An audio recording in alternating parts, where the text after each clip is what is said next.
এটা মনে রাখেন, বিষয় যদি হারাই ফেলেন ওয়াজ কিন্তু বাড়িতে যাবে না।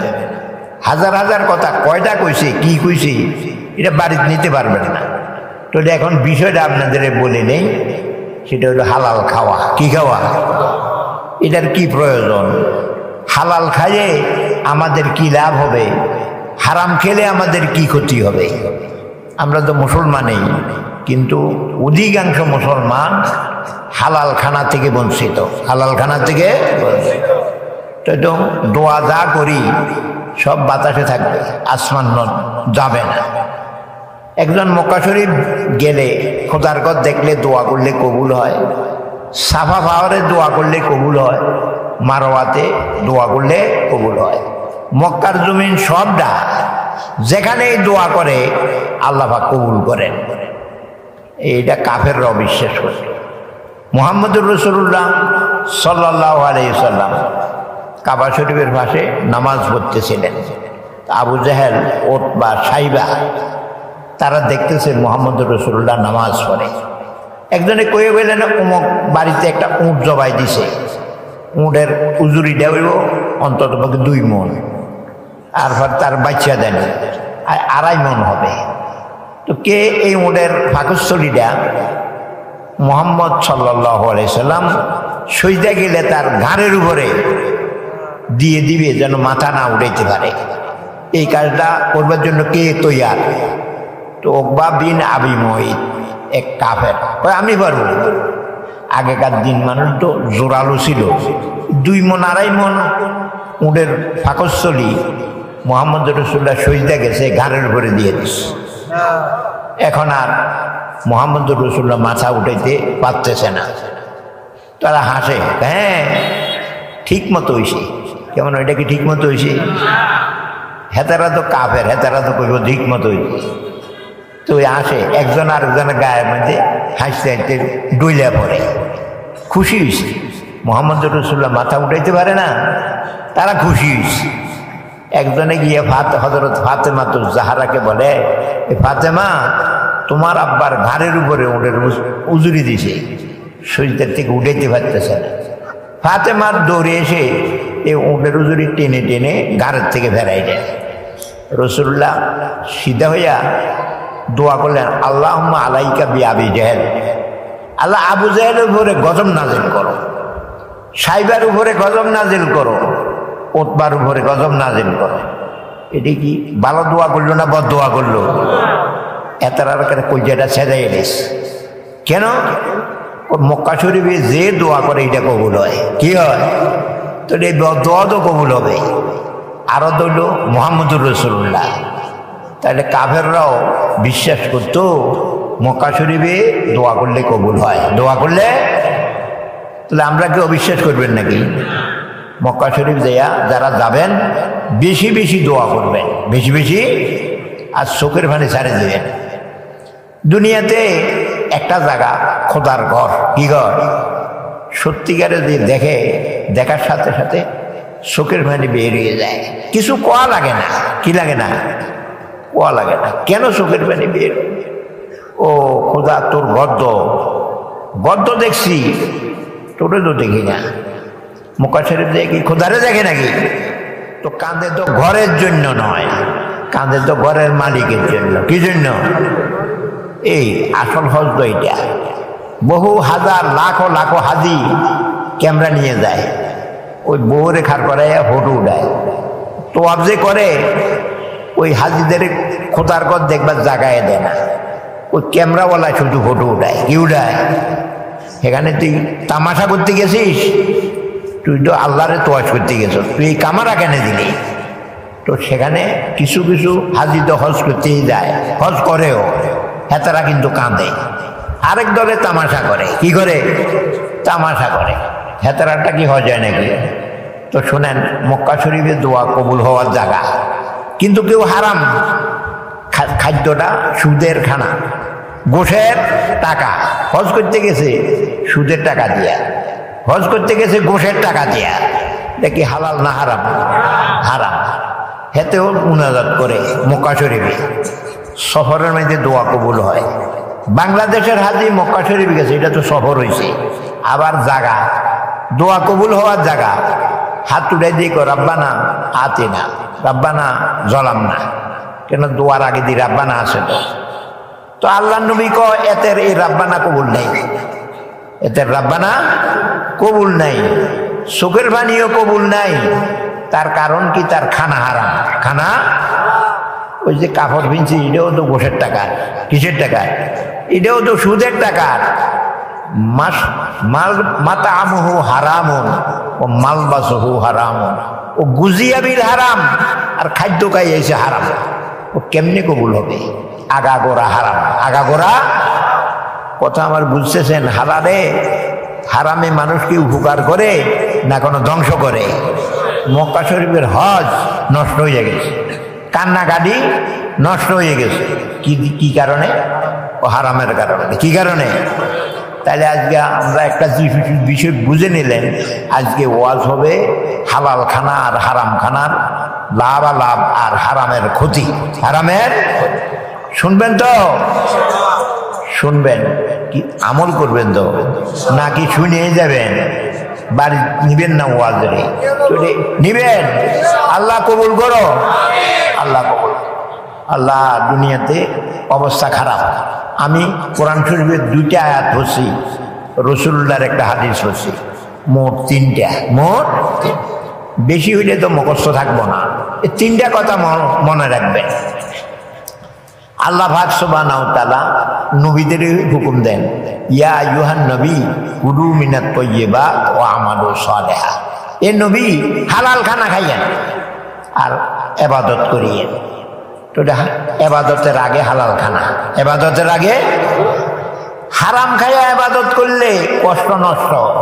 এই ইবাদত আল্লাহর দরবারে কবুল হবে না। হালাল খাওয়ার যে আদেশটা, এটা শুধু উম্মতরে দেন নাই, নবীরও দিছেন। এই হুকুমের থেকে নবীও বাদ নাই। নবী আল্লাহর বহুত প্রিয়। নবীর উপর আপনারও সারাসারি নেই, আপনিও হালাল খাইতে হবে। কি খাইতে হবে? যদি হালাল না খান তো আপনার ইবাদতও কবুল হবে না। আপনার ইবাদতও তো এটা হালাল খাওয়ার আদেশ নবীর উপরও, উম্মতের উপরও। যেই হুকুমটা নবীর উপরে, এটার থেকে উম্মত কি ছুটাবে নাকি? ছুটতে পারবে না। তাইলে একটা কথা বুঝলেন, নবীদের উপরও আদেশ হালাল খাওয়া। কি খাওয়া? এখন আমরা বলবেন হালাল কিটা? না, আপনার জিজ্ঞান লাগবে না, আপনার বিবিকের জিজ্ঞাসা করিয়ে। আচ্ছা, 100 টাকার নোট, 100 টাকার নোট একজনে এই ধান দাইছে, ধান কাটছে, কিষান 1000 টাকার বিনিময়ে এই বঙ্গবন্ধু মার্কা, এইটা হালাল। এটা কি হালাল? কেন? হালাল হতে আসছে। কি হতে আসছে? আরেকজনের পকেট কাটি 1000 টাকার নোট নিছে, এইটাও বঙ্গবন্ধু মার্কা। বলেন এটা কি হালাল না হারাম? তো এটা হালাল আর হারাম টাকার নাম নয়, পথের নাম। কি নাম? হালাল পথে কামাই করবো, যেটাও খারাও, টাকাটা হারাও, কষ্ট করছ নরমও, কিন্তু হালাল। কি হালাল? কিন্তু যদি চুরি করি, ডাকাতি করি, সন্ত্রাসী করি, ঘুষের টাকা, সুদের টাকা, 1000 টাকার নোট, এটা কি হালাল না হারাম? দেখতে তো একরকম। ওই ধান দাইয়া যেটা রয়েছে হিডা যেরকম, চুরি করে দিয়েছে হিডাও তো এরকম, একটা হালাল একটা হারাম। কি দিয়ে হইল? পথের কারণে। হালাল পথে টাকা আসলে হালাল, আর হারাম পথে টাকা আসলে এটা কি হারাম। তাইলে কথা বুঝে এসছে, আমরা টাকা যেটাই খাইব হালাল পথে কামাই করে খাইব, হালাল পথে কামাই করে খাইব তো ইনশাল্লাহ। যদি হালাল পথে না পাই তাহলে খাওয়াই বন্ধ দিব, উপবাস থাকবো। কেন? আল্লাহ তুমি আমার জন্য রিজিক আগেই তো লিখে রাখছো। সবে বেড়াতে প্রত্যেকের রিজিক লেখছে না? তো লেখছে যে এইটা হিন্দুও খাইবে, হিন্দুর নামও লেখছে, মুসলমানের নামও লেখছে, কিন্তু রাস্তা ভেদাভেদ আছে। মুসলমানদের কইছে তুই খাবি, হালাল পথে কামাই করবি, খাবি। হিন্দুও খাবে, হেতেরও তো আল্লাহ খাওয়াবে, হেতে কিন্তু দুর্গা পূজা করি খাইবে। ওই ঠাকুরে যে দুর্গা পূজা করছে টাকা হয়েছে না, তো এটা দিয়ে তো হেতেও খাইছে। এটা কি হালাল না হারাম? দেখছেন নি? একই জিনিস, হালাল পথে হইলে হালাল, হারাম পথে হইলে। তাহলে একটা কথা, কোনো সময় হারাম পথের টাকা মুখে উঠাইব না, মুখে প্রয়োজন নেই উপবাস থাকবে। আল্লাহ পরীক্ষা করে, বন্দা হালাল পথে না ভাইয়া হারামের পথে যায় না, কোনো ধৈর্য ধরে পরীক্ষা করে। কিছু ধৈর্য ধরলে যে হারাম পথের টাকাটা এটাকে আল্লাহ হালাল বানাইয়া দেয়, ওই পথ বদলাইয়া দেয়। কি দেয়? বনের মধ্যে এক আল্লাহওয়ালা বনে ইবাদত করে আর গায়েবী খানা খায়। কিছু কিছু বন্দারে আল্লাহ আসমানি খানা খাওয়ায়। বনি ইসরায়েলে মন্না চালোয়া খাওয়াইছে, হালুয়ার বাজা বাজা মুরগি খাওয়াইছে। কারে? বনি ইসরায়েল। কিন্তু হেতারা আল্লাহ হারাম মানে না। আল্লাহ কিন্তু ভেদাভেদ করে না, যে মানে তারও খাবায়, যে মানে না তারও খাবায়। কিন্তু মরণের পরে এই আজ হইতো যে আল্লাহ মানে না তারে খানা বন্ধ, যে আল্লাহ মানে তারেই খাবাবে। এখন আমরা দুঃখে পড়ে গেছি রে, যে নাফরমানি করে হেতে তো কম খায় না, তো আমি আল্লাহর হুকুম মানি, লাভ হইব কি? না, লাভ বহুত, লাভ বহুত।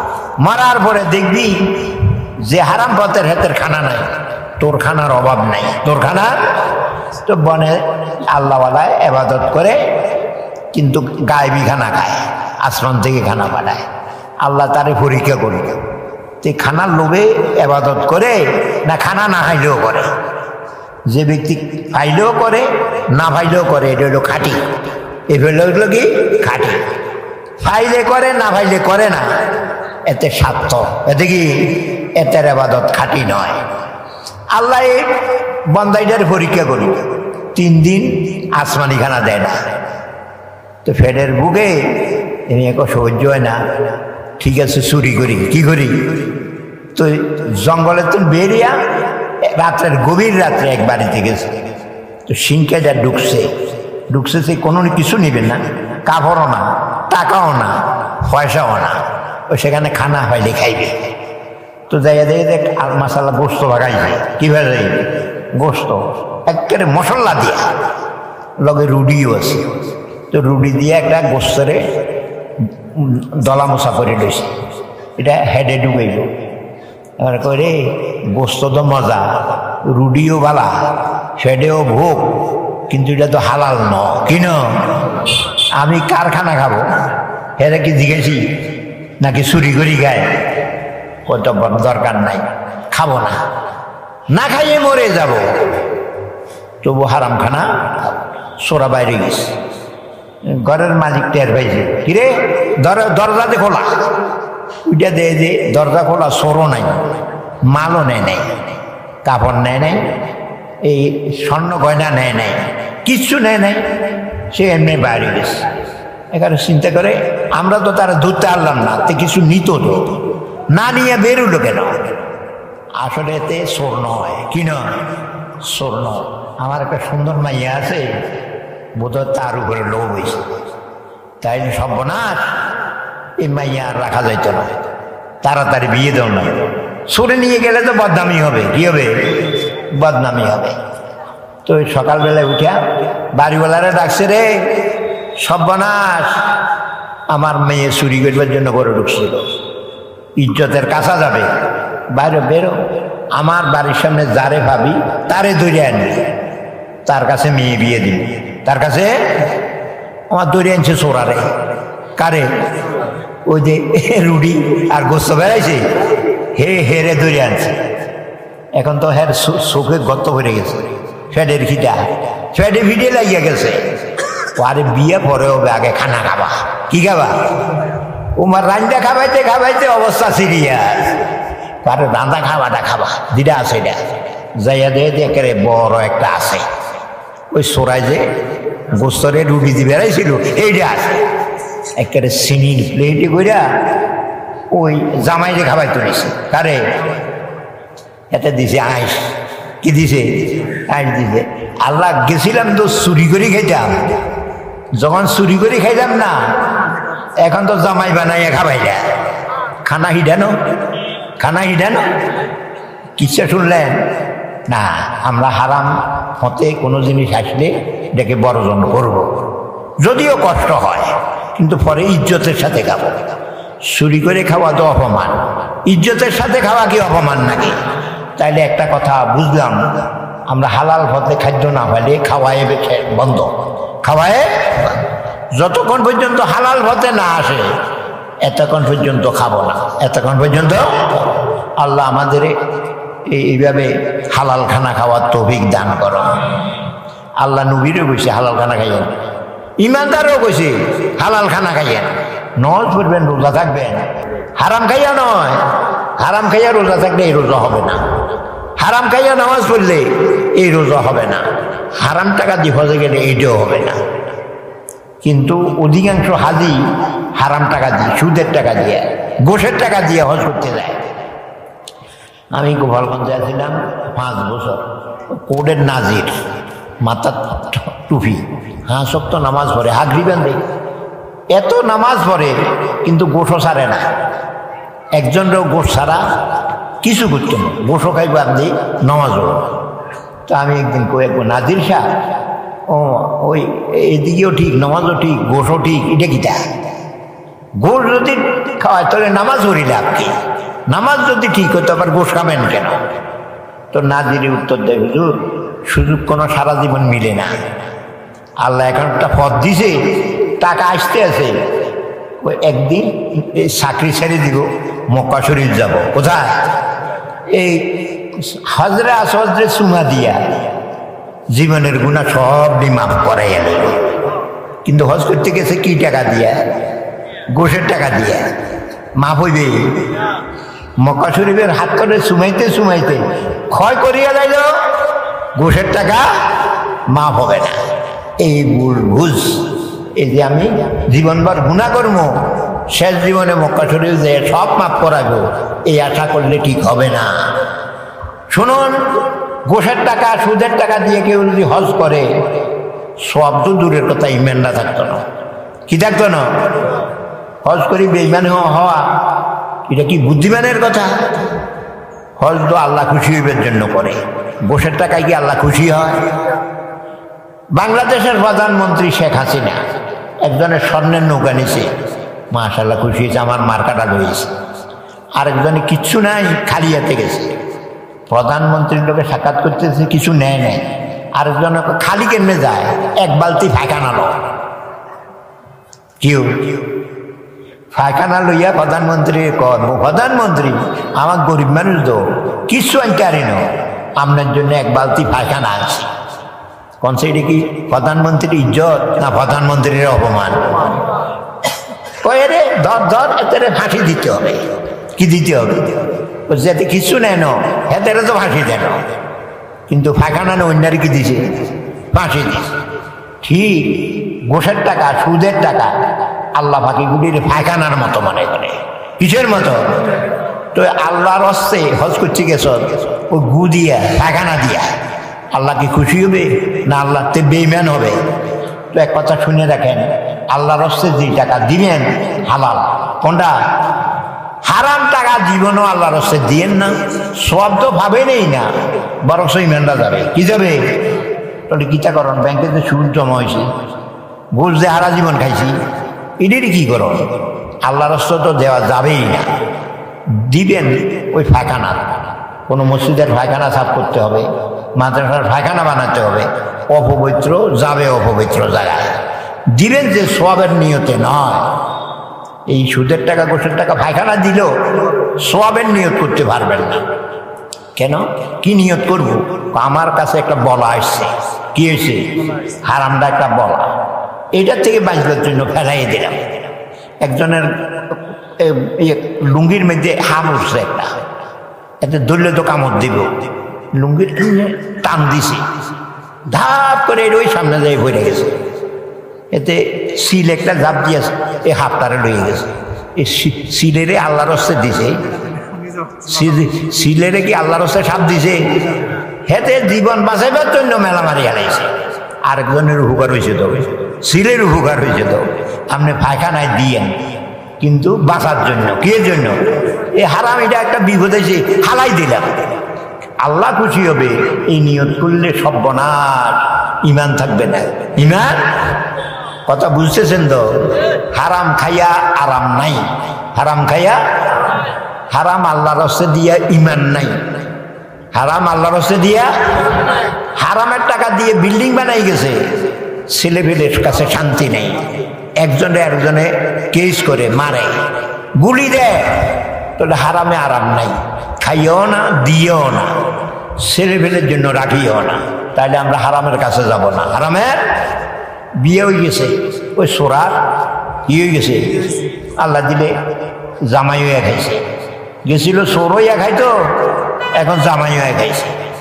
রাত্রে স্বামী স্ত্রী অত্ত রয়েছে, স্ত্রী স্বামী রাতের দিকে চায় যে হাত নাই, 10 আঙ্গুল নাই, আঙ্গুল 10টা পড়া, 10টা।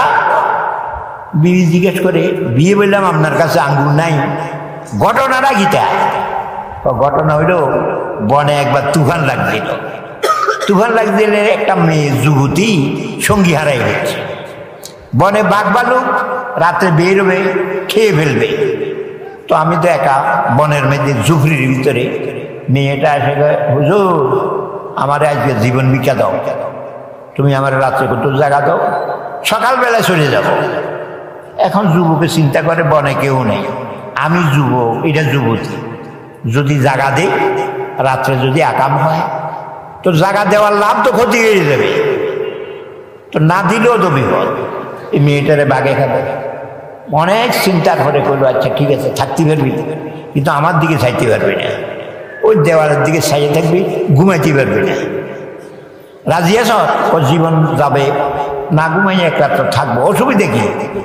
তো এই দেওয়ালের দিকে চাইয়ে রয়েছে। ওই যুবকে আরেক কোনায় কুফি একটা রয়েছে, যে শয়তানে বাত্তি, তো শয়তানে তো ইয়ে দিবি, তুই একটা মেয়ে ভাইছ, আনন্দ কর, জিনা কর, পরে তবা করিয়ে নেবি, এরকম পরামর্শ দিবে। তো আমি মনকে কেমনি বুঝাইব? অবৈধভাবে জিনা করলে দুদকে জ্বলা রাখবে, তো মনকে বুঝাইব আজকে তো আনন্দ করলি, পরে আগুনে জ্বলতে পারবে নি। তো ওই যুবকে এই কুপির ভিতরে, বাতির ভিতরে আঙ্গুল ঢুকে দেয়, তো আঙ্গুল সাউথ করে জ্বলি উঠে, টানিয়ে দেয়, ছেপ দেয়। মন সাময়িক আনন্দের দরকার নাই, চিরস্থায়ী আগুনে জ্বলতে পারবি না। তো এক আঙ্গুল জ্বালাইছে, তো কতক্ষণ পরে আবার শয়তান আইছে, এমন সুযোগ ছাড়ে না রে। তো আবার মনকে বুঝায়, হারবি নি, দুজকে জ্বলতে পারবি না, আরেক আঙ্গুল দেয়। সারা রাত্রে 2 হাতের 10টা আঙ্গুল জ্বালাইছে। কয়টা আঙ্গুল? 10টা আঙ্গুল জ্বালাই। তারপরেও জিনা করে নাই। কি করে নাই? জিনা করে নাই। এই জন্য আমার আঙ্গুল নাই। এটি কার কাছে কয়? বউর কাছে কয়। কার কাছে? বউর কাছে। বিবি কয়, কোন মাইয়াটারে জায়গা দিছিলেন বনে, এটা আপনার চিনেন কোন না, কোন দেশের মাইয়ায় চাইন, এটা গেছি গিয়া আমি চিনিমনি, সেই মাইয়াটা আমি, এই মাইয়াটা